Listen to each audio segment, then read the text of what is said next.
J'ai coché toutes les cases. L'université, le poste de cadre, la voiture de société, la maison dans une banlieue chic, les vacances au Club Med, le mariage, le Golden Retriever, tout. Et un jour, j'ai regardé toutes ces cases cochées. Et je me suis demandé, mais c'est quoi ma vie là ? Pas parce que tout allait mal, mais parce que rien ne me ressemblait vraiment. Alors peut-être que toi, tu fais bien ton travail. Tu avances, tu progresses. Une promotion, une plus grande responsabilité, une meilleure voiture, un meilleur titre. De l'extérieur, tout va bien. Et pourtant, il y a cette sensation, discrète au début, puis de plus en plus présente, que tu construis quelque chose qui ne ressemble pas vraiment à toi, que tu suis un script que quelqu'un d'autre a écrit pour toi, que chaque case cochée t'éloigne un peu plus de quelque chose que tu n'arrives même pas encore à nommer. Si tu connais cette sensation, cette espèce de décalage entre ce que ta vie a l'air d'être et ce qu'elle te fait ressentir, cette vidéo est pour toi. Et je vais te donner aujourd'hui non seulement mon histoire, mais aussi les mécanismes psychologiques précis qui expliquent pourquoi on en arrive là et surtout comment en sortir. Alors ma vie professionnelle a commencé bien avant que je sois diplômée. J'ai commencé à travailler à 14 ans. J'ai travaillé à temps plein pendant toutes mes études. Et j'ai obtenu mon premier vrai job avant la fin de mes études universitaires. Et puis le suivant. Et puis une promotion presque tous les 18 mois. Toujours plus de responsabilités, une équipe, une plus belle voiture, une plus grande maison. J'avais des grandes distinctions à l'université. Mes parents n'acceptaient pas vraiment moins que 80%. Et j'avais une carrière qui avançait presque automatiquement. Et j'ai coché les cases, l'une après l'autre. Université, cadre dans une grande boîte. Voiture de société, maison dans une banlieue chic, vacances au Club Med, mariage, Golden Retriever. Et puis il y a eu les essais bébés, qui n'ont jamais fonctionné. Des problèmes médicaux, une opération, le couple mis en difficulté par tout ça, par l'attente, par la douleur, par les questions sans réponse. Et à un moment donné, quand tout s'est mis à vaciller en même temps, j'ai réalisé quelque chose. Toutes ces cases que j'avais cochées, elles n'étaient pas les miennes. Elles étaient celles qu'on m'avait appris à vouloir. Et quand la vie a commencé à ne pas ressembler au plan, quand les cases ne se cochaient plus automatiquement, je n'avais aucune boussole propre pour pouvoir naviguer. Parce que je n'avais jamais vraiment décidé de ce que je voulais. J'avais juste très bien exécuté ce qu'on attendait de moi. Il y a aussi autre chose, un problème de harcèlement au bureau que j'ai fait remonter, et une directrice qui m'a regardée et m'a dit de me taire, que ce genre d'histoire n'était pas très bon pour ma carrière. Et ce jour-là, entre tout ce qui craquait à la maison et tout ce qu'on me demandait de taire au bureau, j'ai compris que je vivais une vie entièrement subie. Et que si je ne faisais rien, je la subirais encore longtemps. Alors dans cette vidéo, j'ai envie de te parler de 5 mécanismes psychologiques et de surtout comment est-ce qu'ils influencent tous tes choix professionnels, mais aussi tes choix de vie. La première idée, c'est le conditionnement social. Pourquoi on finit par vouloir ce qu'on nous apprend à vouloir ? Il y a un concept en psychologie qu'on appelle le conditionnement social. L'idée, elle est très simple et un peu dérangeante. Une grande partie de ce qu'on croit vouloir ne vient pas de nous. Ça vient de ce qu'on a observé, absorbé, intégré depuis l'enfance. La façon dont nos parents parlent de succès, ce que l'école valorise, ce que la société récompense, ce que nos pères admirent. On appelle ça aussi les schémas précoces inadaptés. C'est une théorie qui a été développée par le psychologue Jeffrey Young. C'est l'idée que certaines croyances sur ce qu'on doit être, faire ou avoir se forment très tôt et pilotent nos décisions d'adultes sans même qu'on s'en rende compte. Dans mon cas, les grandes 10 à l'université, le poste de cadre, la voiture de société, la maison dans une banlieue chic, c'était pas nécessairement mes désirs. C'était le programme qu'on avait installé en moi depuis l'enfance. Et le problème avec un programme qui est bien installé, c'est qu'il tourne tout seul. T'as pas besoin de décider, tu exécutes. La première étape pour passer d'une vie subie à une vie choisie, c'est de prendre conscience de ce programme. Pas pour le rejeter en bloc, parce que certaines parties peuvent vraiment t'appartenir, mais pour faire la distinction entre ce qui vient de toi et ce qui vient des autres. Et cette distinction-là demande une chose que personne ne t'a probablement jamais enseignée, l'introspection active. Pas juste réfléchir dans le vague, se poser des questions précises. Pourquoi est-ce que je veux ça, vraiment ? Qui m'a appris à le vouloir ? Si personne ne me regardait, est-ce que je ferais toujours ce choix ? Ce sont des questions qui sont inconfortables, parce qu'elles remettent en cause des certitudes qu'on porte depuis longtemps, mais elles sont aussi parmi les questions les plus libératrices qu'on puisse se poser. La deuxième idée, le pilote automatique. Comment on vit sans vraiment décider ? Il y a une deuxième notion que je veux te partager. En psychologie comportementale, on parle de comportement automatique ou de pilote automatique. La majorité de nos décisions quotidiennes ne sont pas vraiment des décisions, ce sont des habitudes, ce sont des routines, ce sont des réponses automatiques à des situations familières.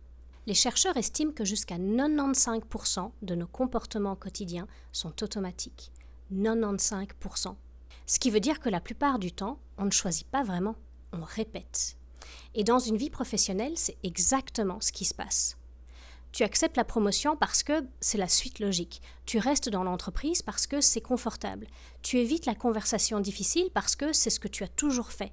Pas parce que tu l'as décidé consciemment, mais parce que le pilote automatique a pris les commandes. Vivre une vie choisie, c'est apprendre à reprendre les commandes. Pas tout le temps parce que c'est impossible et c'est épuisant, mais sur les décisions qui comptent vraiment, celles qui définissent la direction de ta vie. Sortir du pilote automatique et choisir activement. Comment on fait ça concrètement? En créant des moments de pause délibérés. Des moments où tu te demandes, est-ce que ce que je suis en train de faire, c'est ce que j'ai choisi ou est-ce que c'est ce que j'ai toujours fait?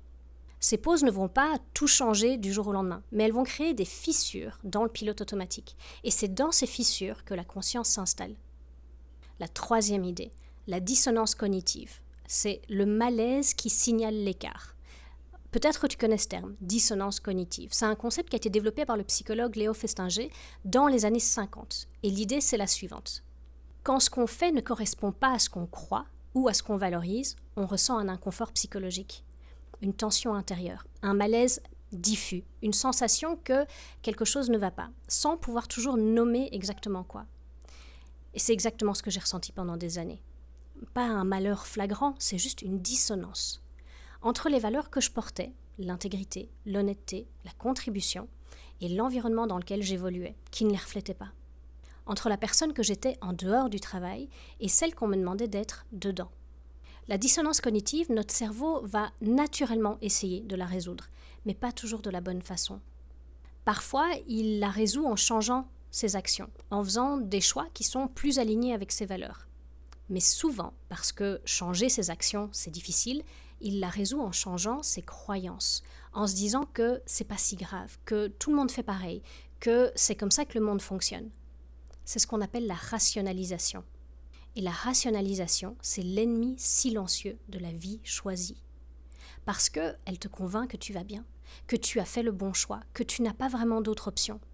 Jusqu'au jour où la dissonance devient trop forte pour être rationalisée. Et ce jour-là, comme pour moi, le vendredi soir dans le bureau de ma directrice, tout devient clair. Et tu ne peux plus faire semblant. La quatrième idée, la théorie de l'autodétermination, ce dont tu as vraiment besoin pour être motivé. En psychologie de la motivation, il y a une théorie que je trouve particulièrement puissante.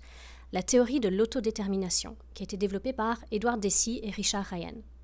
Elle dit que pour être profondément motivé, pas juste fonctionnel, vraiment vivant dans tout ce qu'on fait, on a besoin de 3 choses fondamentales. L'autonomie, c'est-à-dire le sentiment de choisir ses actions, de ne pas être contrôlé ou dirigé de l'extérieur. La compétence, le sentiment de maîtriser ce qu'on fait, de progresser, d'être capable. La relation, le sentiment d'être connecté aux autres, de contribuer à quelque chose qui dépasse soi. Et quand ces 3 besoins sont satisfaits, la motivation est intrinsèque. Elle vient de l'intérieur et elle est durable. Quand ils ne le sont pas, même si tu as un bon salaire, un beau titre, des avantages extra-légaux, quelque chose manque. Et tu le sens. Même si tu n'as pas les mots pour le nommer. Dans une vie professionnelle subie, l'autonomie est limitée. Tu exécutes ce qu'on te demande. Tu suis le plan que quelqu'un d'autre a décidé. La compétence est souvent là. Tu es bon dans ce que tu fais, mais elle ne grandit pas dans une direction qui t'appartient vraiment. Et la relation, la contribution à quelque chose de plus grand, elle est souvent absente ou déconnectée de tes valeurs profondes. Voilà pourquoi on peut avoir tout ce que la société valorise et ne pas se sentir vraiment vivant dans ce qu'on fait. Ce n'est pas de l'ingratitude, ce n'est pas du caprice, c'est juste de la psychologie fondamentale. La 5e idée, c'est le locus of control. Qui tient les rênes de ta vie? Il y a un dernier concept dont j'ai envie de te parler dans cette vidéo et celui-là, c'est peut-être le plus transformateur parce que en psychologie, on parle de locus of control ou lieu de contrôle. C'est une notion qui a été développée par le psychologue Julian Rother. Et l'idée, elle est très simple. Certaines personnes ont un locus of control interne. Elles croient que ce qui leur arrive est largement le résultat de leurs propres actions, décisions et comportements. D'autres ont un locus de contrôle externe. Elles croient que ce qui leur arrive dépend principalement des autres, de la chance, du destin, des circonstances. Et ce n'est pas une question de personnalité fixe, c'est un spectre, et on peut se déplacer sur ce spectre. Mais voilà ce que les recherches montrent. Les personnes qui ont un locus of control interne, celles qui croient qu'elles ont le pouvoir d'influencer leur vie, sont en moyenne plus satisfaites professionnellement, plus résilientes face aux obstacles et plus proactives dans leur choix de carrière. Dans une vie professionnelle subie, le locus of control est presque toujours externe.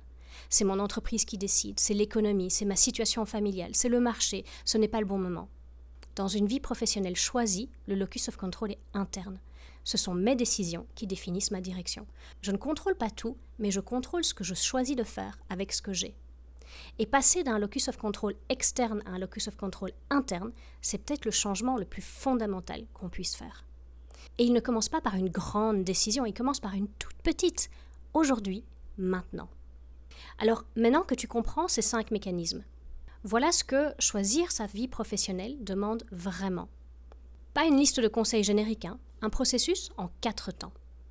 Dans un premier temps, l'honnêteté radicale avec soi-même.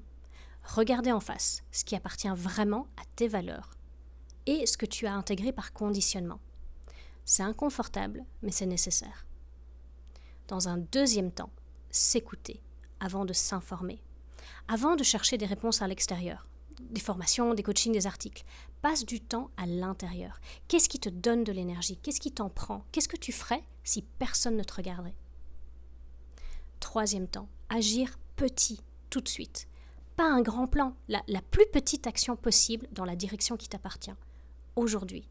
Parce que la clarté ne précède pas l'action, elle en est le produit.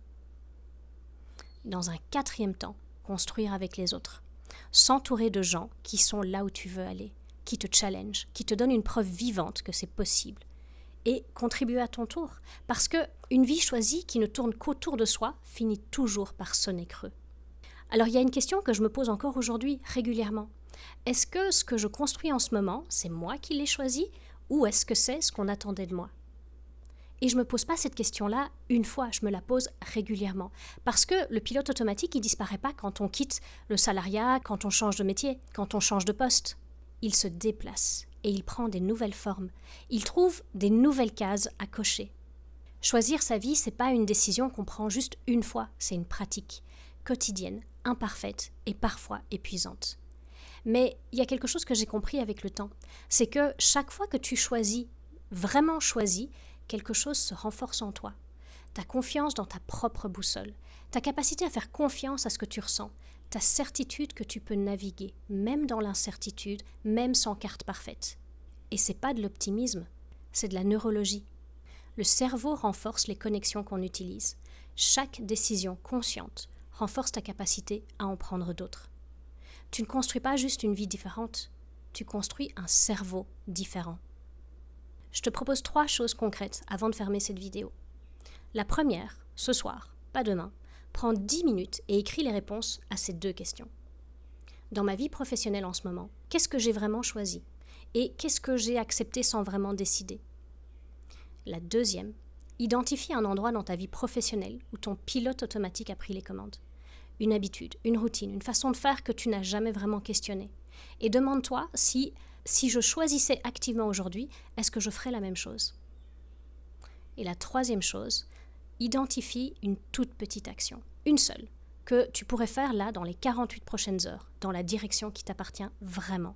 Pas le grand plan, l'action minimale, viable. Et fais-la. Et si tu veux un cadre pour aller plus loin, pour transformer cette prise de conscience en changement concret et durable, j'ai créé quelque chose pour toi.